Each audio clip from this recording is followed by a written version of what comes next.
Tambala na! At eto na sila, ang nag-iisang masugid na tagahanga ni Nicole Yala. Chris Chuper! Kasama ang nag-iisang die-hard fan ni Chris Chuper, Nicole Yala! Mula sa Mahiwagang Burnay, ang kwento.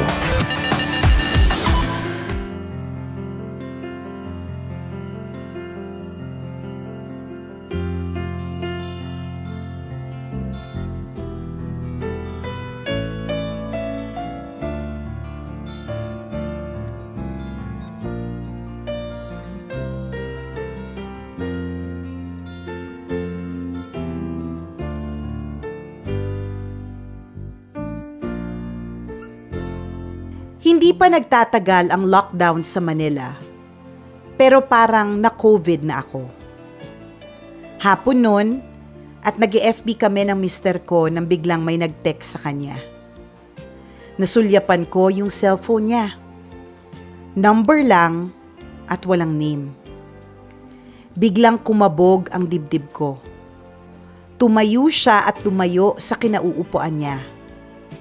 Ako naman, binaksan ko yung isang FB account ko. Yung matagal ko nang hinala sa mister ko na meron siyang babae, ay totoo. Nakita ko ang kamay ng mister ko sa profile pic ng babae. Walang mukha, pero kilala ko yung kamay ng mister ko. Tinawag ko ang asawa ko sa kwarto para mag-usap kami. Parang sasabog ang dibdib ko ng mga oras na yon. Gusto kong sumigaw at magwala pero pinigilan ko dahil sa mga anak ko. Nung nasa kwarto na kami ng asawa ko, naging mahinahon ako sa pagtatanong. At dahil meron nang ang ebidensya, umami na din siya. Sobrang sakit ng naramdaman ko dahil maraming beses ko siyang tinanong noon pero hindi siya umaamin. Sinabi ko sa kanya noon na mas gusto kong malaman ng totoo kahit masakit habang maaga para madaling makalimot at magpatawad. Pero ano ang ginawa niya? Pinatagal niya pa ng ilang taon bago siya nagtapat sa akin. Ang sabi niya matagal na niyang gustong magtapat pero natatakot daw siya sa akin. Hindi raw niya alam kung paano ang gagawin. Matagal na daw niyang pinagdarasal na bigyan siya ng lakas ng loob. Nahihirapan na rin daw siya sa sitwasyon. Kaya niya daw hindi masabi dahil tinatakot din siya ng babae na ilalabas niya yung picture nila sa FB. Matagal na daw niyang sinasabi dun sa girl na itigil yung relasyon nila, pero ayaw daw nung girl at binablockmail pa daw siya. Pag gusto ng girl na magkita sila, kailangan daw niyang sumunod sa gusto nito.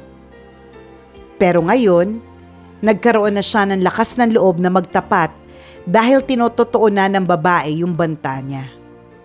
Pinost ba naman ang picture nila sa FB? At hindi lang yon, pati yung anak ko ay tinetext din ng babae.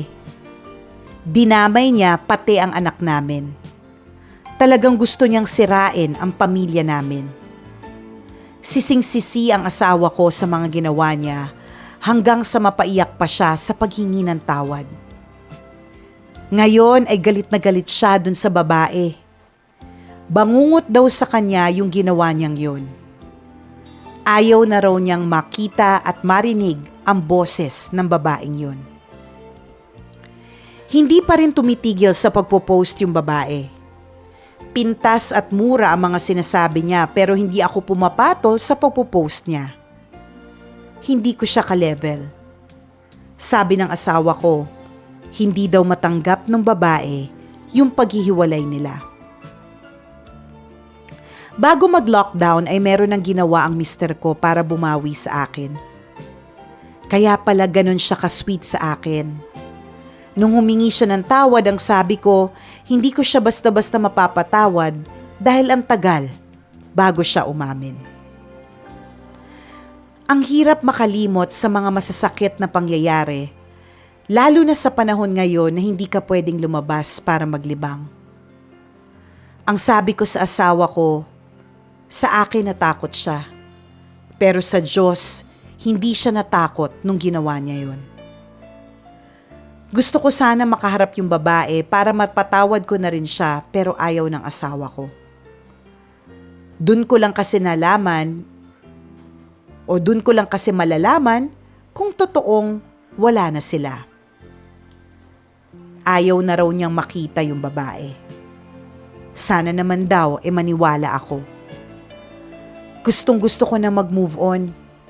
Parang ang paghaharap namin ang tatapos ng mga iniisip ko. Gusto kong makita at marinig na sinasabi niya sa harapan ng babaeng yon na tumigil na siya dahil tapos na sila. Siya nga pala, single mom pala yung girl at yung pinatulan niyang unang lalaki ay hiwalay daw sa asawa. Sa ngayon ay hirap pa rin ako na makamove on. Social distancing kami ni Mister kahit nasa loob ng bahay. Pero magkagayon man, mahal ko pa rin naman ang mister ko. Hindi ko lang talaga alam ang gagawin ko dahil hindi ko mailabas ang sakit na nararamdaman ko. Wala akong mapagsabihan. Walang alam ang pamilya ko sa nangyari sa amin ng asawa ko. Sobrang hirap dahil parang kasama ng na-lockdown sa puso ko ang mapapait na karanasan kong ito. Salamat dahil may tambalan na nagpapasaya sa akin. Salamat at naging hingahan ko ng sama ng loob ngayon ang Mahiwagang Bornay. Salamat sa pakikinig sa aking kwento.